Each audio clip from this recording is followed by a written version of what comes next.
ইআই গত 13 সেপ্টেম্বর তারা এই জরিপটা প্রকাশ করেছে এবং এটা দিয়ে সবগুলি গণমাধ্যমে এটা প্রকাশিত হয়েছে। সেখানে বলেছে সংবিধান সংশোধনে গণভোট চায় 81% মানুষ, 81% মানুষ সংবিধান সংশোধনে গণভোট চায়।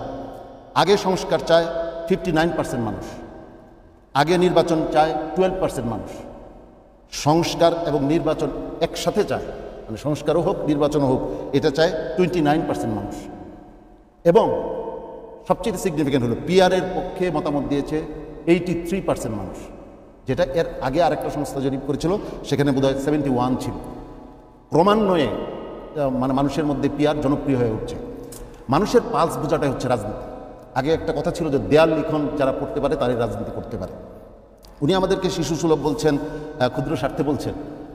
আজকে আরেকটা মজার ঘটনা দেখলাম, ওনাদের নেতা ফজলুর রহমান সাহেব উনি আজকে বলেছেন তিনি আরেকটি দল গঠন করবেন এবং সেই দল বিএনপির চাইতে বড় হবে, সেই দল বিএনপির চাইতে বড় হবে। তিনি আজকে আমি দেখলাম। এবং আসলে বিএনপি কি জনগণের পালস বুঝতে পারছে? যদি বুঝতে পারে তাহলে আমার মনে হয় আমাদের আমরা যে ঐক্যের মধ্যে এখন বসবাস করছি এই ঐক্যটা দীর্ঘমেয়াদী হবে, আমরা দেশটাকে গড়ে তুলতে পারব। বিগত 54টা বছর এই দেশের মানুষকে, তাহলে বিএনপি কি জনগণের মনের কথা বুঝতে পারছে না? এটা ডাকসু নির্বাচন থেকে কিছুটা তো আমরা আজ করতে পারি, কিছুটা আজ করতে পারি, ডাকসু নির্বাচন থেকে আজ করতে পারি কিছুটা। এবং নির্বাচন কি জাতীয় নির্বাচনের কোনো প্রতিচ্ছবি হবে? আপনারাই বলেন যে সেকেন্ড পার্লামেন্ট এটার জাতীয় রাজনীতির প্রতিচ্ছবি এখানে হয়। তারপর আপনি এলাকায় এলাকায় মানুষের অবস্থা দেখেন, এখানে নিজেরা এখনও দল ক্ষমতায় যায় না, নিজেরা এতগুলি মানুষ হয়ে গেল। মানে এগুলি কি মানুষ দেখছে না? সাধারণ মানুষ কি এগুলিকে জাজ করছে না? এই যে মানুষের জাজমেন্ট, এই জাজমেন্টকে যদি, এখানে আমি একটা খুব গুরুত্বপূর্ণ কথা বলি, আমার মনে হয় বিএনপির মধ্যে কোনো একটা মেরুকরণ ঘটেছে। বিএনপির যে আগের চরিত্রটা ছিল এখন সেই চরিত্রের মধ্যে কিছুটা আমরা পার্থক্য দেখতে পাচ্ছি।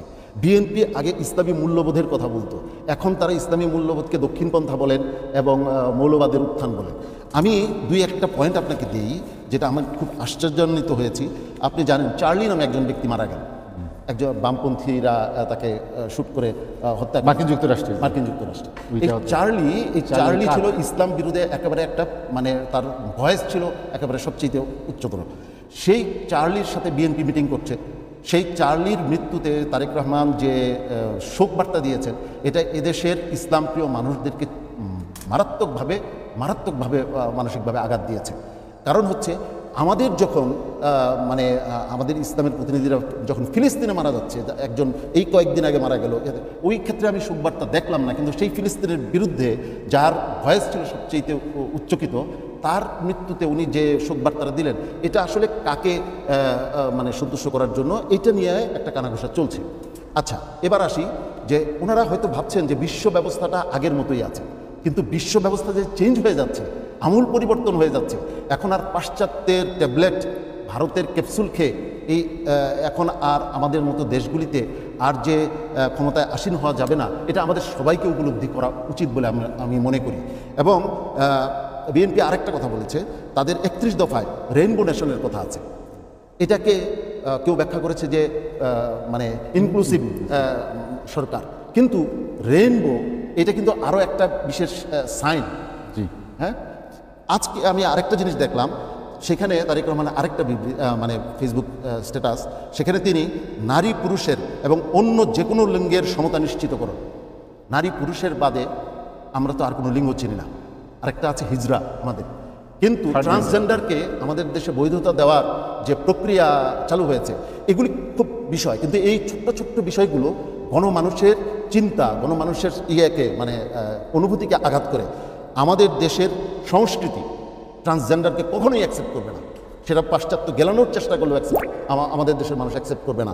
প্রয়োজনে এই পাশ্চাত্যের এই প্রেসক্রিপশন যারা বাস্তবায়ন করতে চাইবেন, এই যে ট্রান্সজেন্ডারকে, সমকামিতাকে আমাদের দেশে এটাকে বৈধতা দেওয়ার প্রসঙ্গ যদি আসে, এবং আপনি কথাটা এভাবে চালাবেন না। সমস্যাটা হচ্ছে যে একটা মানুষ সম্পূর্ণ, আমি শেষ